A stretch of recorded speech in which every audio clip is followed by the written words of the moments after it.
ஜீ Tamil news நேயர்களுக்கு அன்பு வணக்கங்கள். வரக்கூடிய 25, 26 ஊட்டியில் ஆளுநர் தலைமையில் துணைவேந்தர்கள் மாநாடு நடைபெற இருக்கிறது. இந்த மாநாட்டுக்கு எதிர்ப்பு தெரிவித்து பல்வேறு கட்சி பிரமுகர்களும் அறிக்கை விட்டு வருகிறார்கள். ஏனென்றால் தமிழக அரசு நிறைவேற்றி அனுப்பிய மசோதாக்கு உரிய பதிலை அளிக்காத ஆளுநர் உச்சநீதிமன்றம் அதற்கான அதிரடியாக ஒரு தீர்ப்பு வழங்கியது.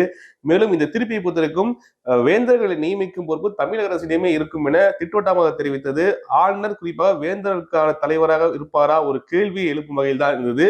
அந்த அடிப்படையில் இருக்கும் பொழுது குறிப்பாக கடந்த வாரம் அனைத்து வேந்தர்களையும் அழைத்து தமிழக முதல்வர் ஒரு ஆலோசனை மேற்கொண்டார். அதற்கு பிறகு ஆளுநர் அவர்கள் இந்த மாநாட்டை கூட்டுவது தவறு என பல்வேறு கட்சி பிரமுகர்களும் இதற்கு எதிர்ப்பு தெரிவித்திருக்கிறார்கள், கண்டன அறிக்கையும் வெளியிட்டிருக்கிறார்கள். இருந்த போதிலும் இந்த ஆலோசனை கூட்டம் என்பது மிக முக்கியமான ஒன்று. இந்த ஆலோசனை கூட்டம் நடக்கும் என இன்று ஆளுநர் மாளிகையிலிருந்து ஒரு அறிக்கை வந்திருக்கிறது.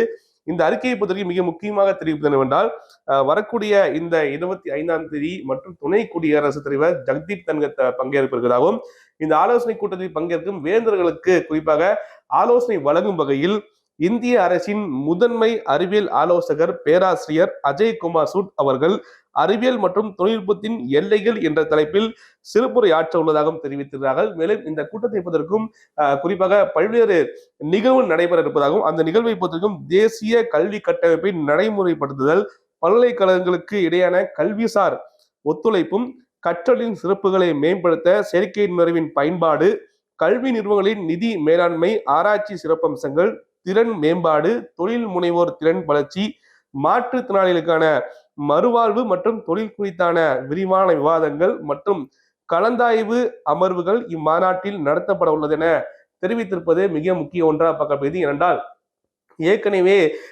தேசிய கல்வி தொடர்பாக பல்வேறு விமர்சனங்கள் எழுந்த நிலையில் இந்த அறிக்கையில் மிக முக்கியமாக தெரிவித்த தேசிய கல்வி கட்டமைப்பு என நடைமுறைப்படுத்துவது தொடர்பாக ஆளுநர் குறிப்பாக வேந்தருடன் உரையாற்றுவார் எதிர்பார்க்கப்படுகிறது. இந்த மாநாட்டுக்கு எதிர்ப்பு தெரிவித்து திமுக கூட்டணி கட்சிகள் மற்றும் பல்வேறு கட்சி பிரமுகர்களும் இதற்கு எதிர்ப்பு தெரிவித்திருக்கிறார்கள். ஏனால் தமிழக அரசே ஆளுநரை நியமிக்கும், குறிப்பாக தமிழக முதல்வரே வேந்தராக இருப்பார் அப்படின்ற கருத்தை தொடர்ந்து பல்வேறு இடங்கள்ல விவாதங்களை எழுதியிருக்குது. இந்த நிலையில் ஆளுநர் இந்த மேற்கொள்ளக்கூடிய இந்த மாநாட்டு என்பது சர்ச்சைக்கிடையில் நடைபெற இருக்கிறது. இந்த மாநாட்டில் எது போன்ற உரையாற்ற இருக்கிறார், மேலும் எது போன்ற ஆலோசனைகள் குறிப்பாக வேந்தர்களுக்கு வழங்கப்பட இருக்கிறது, இந்த கூட்டத்தில் குறிப்பாக மாநாட்டில் அனைத்து வேந்தர்களும் பங்கேற்பார்களா, இது போன்ற பல்வேறு கேள்விகள் எழுப்பிய நிலையில் தற்சமயம் இந்த அறிவிப்பு வெளியாயிருப்பு என்பது மிக முக்கிய ஒன்றாக பார்க்கப்படுகிறது.